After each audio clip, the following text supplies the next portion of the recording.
हिंदी में यूपीएससी की तैयारी से संबंधित प्रोग्राम्स को देखने के लिए सब्सक्राइब करें स्टडी IQ IAS हिंदी। नमस्कार।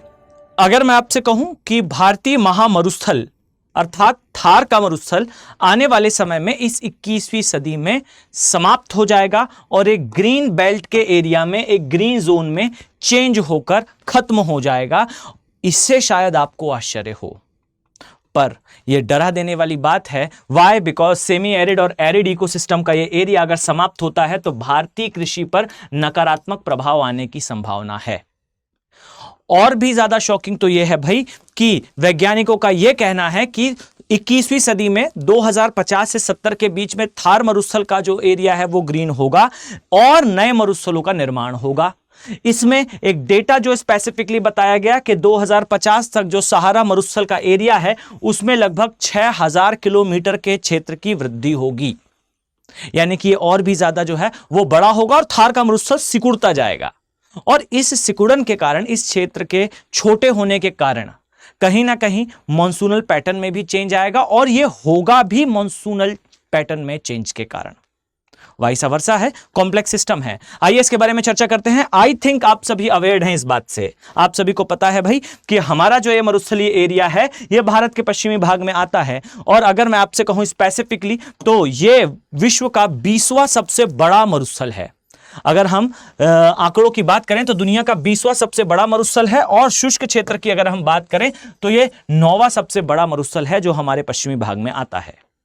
और अनुसंधान करने वाले टीमों ने यह बताया, जो 3 पॉइंट्स में अगर मैं आपको समझाऊं तो शायद आपको जानकर काफी आश्चर्य हो। सबसे पहला और सबसे इंपॉर्टेंट वो यह है कि भाई 1901 से 2015 के बीच में लगभग 110 सालों के एरिया में, स्पान में अगर हम बात करें तो याद रखिए जो रेनफॉल है, जो वर्षा है, यह लगभग 10 से 50% तक बढ़ी है थार के मरुस्थल में, यानी कि बीते 100 साल में 50% की वृद्धि हुई है वर्षा में। पहला पॉइंट। अब सेकंड पॉइंट यहां सुनिएगा, आने वाले समय में जो वृद्धि होगी ये और भी ज्यादा एक्सेलरेट होगी। रीजन आई थिंक आप समझ पाएंगे। सिंपल सी बात है भाई कि जो समय हम देख रहे हैं, समय के साथ ग्रीन हाउस गैसेस का उत्सर्जन बढ़ रहा है, तो भाई एक्सेलरेशन आएगा। तो यही कारण है कि आने वाले वर्षों में कहा जा रहा है कि भाई 21वीं सदी के मध्यवर्ती या 2050 से 70 के बीच में याद रखिए कि यह वृद्धि होकर 50 से 200% की हो जाएगी और 50 से 200% की वृद्धि मतलब ग्रीनिंग ऑफ थार डेजर्ट।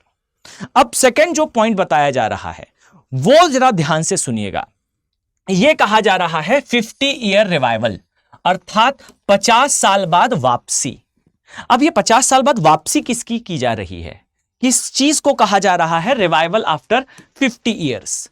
तो यहां पर अनुसंधानकर्ताओं का यह कहना है कि भाई वास्तविकता में जो बीते 50 साल हैं, यानी कि अभी से अगर हम चर्चा करें रफली 2020 के आसपास से, अगर रेफरेंस ईयर हम 20 को भी मानते हैं तो भी अगर हम देखें 50 साल में तो औसतन जो वर्षा है ये भारतीय उपमहाद्वीप में थोड़ी कम हुई है। ऑन एन एवरेज की बात करें तो ये औसत से कम हुई है। अब जो पैटर्न चेंज हो रहा है ये कहीं ना कहीं मैच करता है मिलानकोविच साइकिल से। कभी डिटेल में चर्चा करेंगे इस साइकिल के बारे में, बट इसे अगर हम हटा भी दें मिलानकोविच साइकिल को तो भी यह स्पष्ट है कि भाई ये जो 50 ईयर की साइकिल है, यानी कि 50 साल कम वर्षा, फिर अगले 50 साल औसत से कुछ ज्यादा वर्षा, ये एक पैटर्न आपको प्रकृति में देखने को मिलता है और खासकर उपमहाद्वीप में तो देखने को मिलता ही है। मैं भारतीय उपमहाद्वीप की बात कर रहा हूं। फाइन। तो अब यह कहा जा रहा है साइंटिस्ट के द्वारा कि भाई चूंकि अब जो मैसाचुसेट्स की यूनिवर्सिटी है इनके द्वारा इस रिसर्च को कंडक्ट करा गया था, स्पेसिफिकली अगर मैं कोट करूं तो, कि आने वाले 50 वर्षों में उपमहाद्वीप में औसतन अधिक वर्षा होगी। यह सेकंड मेजर पॉइंट है जो यह कहता है कि भाई इस एरिया में जो वर्षा है यह बढ़ने वाली है। पश्चिमी भाग में थार का मरुस्थल ग्लोबल वार्मिंग, क्लाइमेट चेंज के कारण ही सही पर यह समाप्त हो रहा है। अब एक और पॉइंट है, इसे जरा ध्यान से देखिएगा।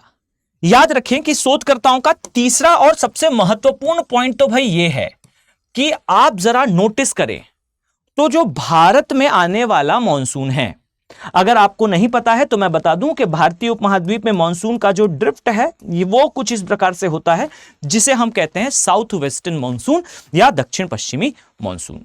अब ये जो दक्षिण पश्चिम का मॉनसून है, शोधकर्ताओं का यह कहना है कि ये जो मॉनसून है ये वास्तविकता में समय के साथ धीरे धीरे करके शिफ्ट हो रहा है। ये पैटर्न जो है वो शिफ्ट हो रहा है बेसिकली थार के मरुस्थल की ओर। और शॉकिंग बात पता है क्या है? शॉकिंग बात यह है कि थार के मरुस्थल का जो एरिया आप यहां देख रहे हैं, फाइन, ये बिल्कुल उसी अक्षांश पर आता है जहां पर आप पाएंगे कि हमारा और विश्व का सर्वाधिक वर्षा वाला स्थान आता है, चेरापूंजी या माओसिंद्रम या मासिनराम। असम का एरिया है, सर्वाधिक रेनफॉल होती है और उसी अक्षांश के लगभग आपको जो है वो भारत का सबसे सूखा क्षेत्र दिखाई देगा। यानी कि यहां पर गेम, यहां पर डिस्कशन इस बात का बिल्कुल नहीं है कि अक्षांश क्या है और देशांतर क्या है, क्योंकि एक ही अक्षांश पर आपको दोनों ही प्लेसेस देखने को मिलते हैं। यहां पर इंपॉर्टेंट बात यह है कि भाई इस एरिया में जो वर्षा का पैटर्न है, जो रेनफॉल का पैटर्न है, वो इस एरिया को शुष्क बनाने के लिए जिम्मेदार है कहीं ना कहीं। मुझे पता है कि आप सभी के दिमाग में एक कथन जो है वो बार बार हिट कर रहा होगा कि सर बेसिकली यहां पर मरुस्थल बनने का मुख्य कारण तो अरावली का समानांतर होना है। कुछ इस प्रकार से हम देखते हैं, अक्सर आपने इंडियन ज्योग्राफी में इसे पढ़ा भी होगा कि भाई ये है हमारा ग्रेट इंडिया और इस प्रकार से आपको दिखाई देता है कि यहां पर है हिमालयन पोर्शन, फाइन, और कुछ इस तरीके से यहां आपको दिखाई देगा पश्चिमी घाट। तो आपके दिमाग में यह प्रश्न जरूर आएगा कि सर ये हिमालयाज वाला एरिया है और ये वेस्टर्न घाट का एरिया है, ये पश्चिमी घाट है। तो पश्चिमी घाट और ये एरिया भारत में आने वाली मॉनसूनल जो विंड्स हैं उसको रोकता है और वर्षा के लिए जिम्मेदार होता है। परंतु हमारे थार के मरुस्थल के एरिया में वर्षा क्यों नहीं होती, उसका तो मुख्य कारण यह है कि अरावली जो है वो इस प्रकार से इन पवनों के समानांतर हो जाता है। अब चूंकि ये समानांतर हो जाता है इसलिए वर्षा नहीं हो पाती। परंतु अगर मैं आपसे कहूं कि ये जो पैटर्न है इस प्रकार से आने का, ये पैटर्न में अगर कोई चेंज होता है, जरा मेरे हैंड मूवमेंट पर फोकस करेंगे तो आपको समझ में आएगा कि अगर इस एरिया में विंड के डायरेक्शन में कोई चेंज होता है तो जिसे हम पैरेलल कह रहे हैं, कहीं ये उन विंड के अकॉर्डिंगली लंबवत अर्थात परपेंडिकुलर ना हो जाए। और इस प्रकार की स्थिति का निर्मित होना इस स्थान पर आपको जो है वो कहीं ना कहीं वर्षा कराता हुआ प्रतीत होगा। अब ये जो रेनफॉल पैटर्न का चेंज है, मैं आपको एक डेटा और देना चाहता हूं।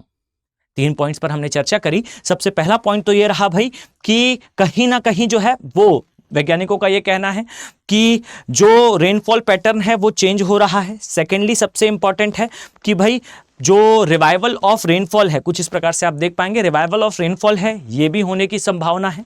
और साथ ही जो है वो हमारे थार के मरुस्थल वाले एरिया में जो वर्षा है वो भी कुछ ज्यादा हो रही है एवरेज से, आगे के समय में और भी ज्यादा होने की संभावना है। अब यहां प्रश्न यह आता है कि क्या इस प्रकार से इस क्षेत्र का समाप्त होना हमारे लिए कोई डेंजरस इवेंट है? तो यहां समझिएगा ध्यान से और इसे कंसोलिडेट भी करिएगा दिमाग में, दैट ग्लोबल वार्मिंग और क्लाइमेट चेंज, इसका एक सबसे बड़ा जो परिणाम होता है वो ये है कि रेनफॉल पैटर्न चेंज होता है।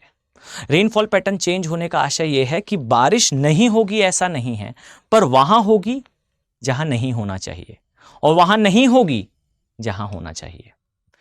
सेकेंडली याद रखिए कुछ एरियाज में आपको रेनफॉल कम होती हुई जिसके कारण मरुस्थलीकरण दिखता है और कुछ एरियाज में बढ़ती हुई जिसके कारण आपको बाढ़ देखने को मिलती है। अब समस्या यही है कि अगर इस एरिया में रेनफॉल पैटर्न चेंज होगा, जलवायु परिवर्तन के कारण भारतीय उपमहाद्वीप में जो मॉनसून का पैटर्न चेंज होगा, क्या उसके अकॉर्डिंगली हम सारी चीजों को चेंज कर पाएंगे? क्या हम ह्यूमन सेटलमेंट बदल पाएंगे? अगर ये थार का मरुस्थल शिफ्ट होकर पंजाब की ओर जाता है, कई बार हम इसे इस प्रकार से समझते हैं कि पंजाब का डेजर्टिफिकेशन हो रहा है, तो क्या हम उस अर्थव्यवस्था को होने वाली हानि के लिए तैयार हैं? Answer is no. याद रखिए कि थार का मरुस्थल समाप्त नहीं तो शिफ्ट जरूर कर जाएगा, और अगर शिफ्ट करता है तो यह हमारे लिए ब्लंडरस इवेंट होगा। पंजाब वाला एरिया जो हाई प्रोडक्शन देता है इंडिया को, यह कहीं ना कहीं अगर समाप्त होता है तो हमारे लिए एक बड़ी समस्या है। फाइन। तो ये जो पोर्शन आप देख पा रहे हैं, जो अनुसंधान करता है उनके 3 कथन हैं इस पर, जिस पर आप जो है विचार करें और कमेंट सेक्शन में मुझे जरूर बताएं कि इस प्रकार की जो न्यूज़ होती हैं, जो खासकर आपके दिमाग पर प्रश्न चिन्ह लगाएंगी, प्रश्न चिन्ह को जगाएंगी कि भाई जो यूपीएससी है ये आने वाले समय में किस प्रकार से प्रश्नों को पूछती है। तो ये इनिशिएटिव आपको कैसा लगा? साथ ही अगर आप यूपीएससी आईएएस की तैयारी कर रहे हैं तो आप सभी के लिए एक इंपॉर्टेंट अनाउंसमेंट है। याद रखिए कि स्टडी आईक्यू के जो P2I बैचेस हैं, अर्थात प्रीलिम्स से लेकर इंटरव्यू तक की तैयारी कराने वाले ये जो बैचेस हैं, ये बैचेस स्टार्ट हो चुके हैं और याद रखिए कि 30 अप्रैल तक वैलिडिटी है। अगर आप चाहते हैं तो भाई सुपर लर्निंग डे सेल का फायदा उठाइए और इन बैचेस का आसानी से आप पार्ट बन सकते हैं। इन बैचेस में आपको हर वो सुविधा प्रोवाइड करी जाएगी जो कि आपको आईएएस एग्जाम को निकालने के लिए आवश्यक है, जैसे कि 18 किताबों का पूरा सेट होगा। इसके अलावा आप प्री क्वालिफाई कर जाएं, यानी कि एक तो भाई ये जान लें कि आपका पूरा सिलेबस कवर होगा, 3 की डेली लाइव क्लासेस होंगी और उन लाइव क्लासेस में डाउट सेशंस होंगे, आपके सारे डाउट्स क्लियर होंगे। तो 3 में हमने आपको गारंटी दी कि आपका सिलेबस कंप्लीट होगा, लेकिन आपका प्री क्वालिफाई होगा ही, इसमें श्योरिटी लाने के लिए इस कोर्स में इंक्लूडेड है सक्सेस इन प्रीलिम्स का प्रोग्राम। आप सोच कर देखिए भाई, एक बार सिलेबस कवर होने के पश्चात भी आपको दोबारा प्री का पूरा सिलेबस कराया जाएगा अलग क्लास में, ये इसमें फ्री ऑफ कॉस्ट इंक्लूडेड है।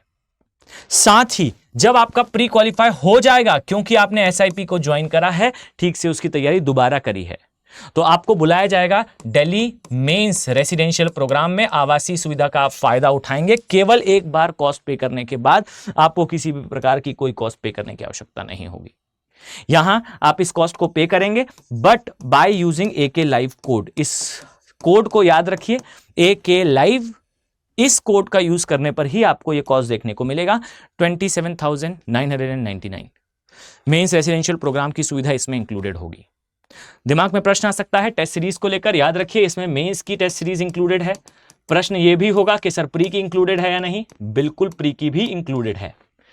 Daily mains question answer writing आपको प्रोवाइड करा जाएगा। जो चीज़ आप पढ़ेंगे उनके प्रश्न आपको आपके लेक्चर के साथ प्रोवाइड करे जाएंगे। आप उसका आंसर लिखेंगे, उसे अपलोड करेंगे, टीम उसे चेक करेगी और आपको डेली एवेल्युएशन कर प्रोवाइड करा जाएगा। ये सारी सुविधाएं एक स्थान पर, P2I बैच। बट याद रखिए मॉर्निंग का बैच है, क्लासेस स्टार्ट हो चुकी हैं, एडमिशन की लास्ट डेट 30 है, इस महीने की 30 तारीख। इस उम्मीद के साथ कि आप सभी लोग इन बैचेस में ज्वाइन करेंगे, एक और इंपॉर्टेंट अनाउंसमेंट है। सिविल सेवा परीक्षा में अगर आप क्वालिफाई करना चाहते हैं तो याद रखिए कि आप अगर अपना ऑप्शनल सब्जेक्ट सभी सही समय पर चुनकर उसे कंप्लीट करना स्टार्ट करते हैं, तब के समय आपके सक्सेसफुल होने के चांसेस बढ़ जाते हैं। याद रखिए इतिहास का और PSIR का ये लाइव बैचेस स्टार्ट हो चुके हैं। इतिहास का जो सेशन है ये हमारे मनोज सर, और PSIR का जो सेशन है वो अमरेंद्र पांडे सर जो है वो लेने वाले हैं। अगर आपका ऑप्शन सब्जेक्ट ये हैं तो बेशक इन बैचेस को ज्वाइन करिए, definitely this will improve your journey. इस उम्मीद के साथ कि आने वाले समय में मैं आप सभी को इन बैचेस में देखने वाला हूं। चलिए मिलते हैं नेक्स्ट वीडियो में। Have a very nice day. Thank you. Hindi में यूपीएससी की तैयारी से संबंधित प्रोग्राम्स को देखने के लिए सब्सक्राइब करें स्टडी IQ IAS हिंदी।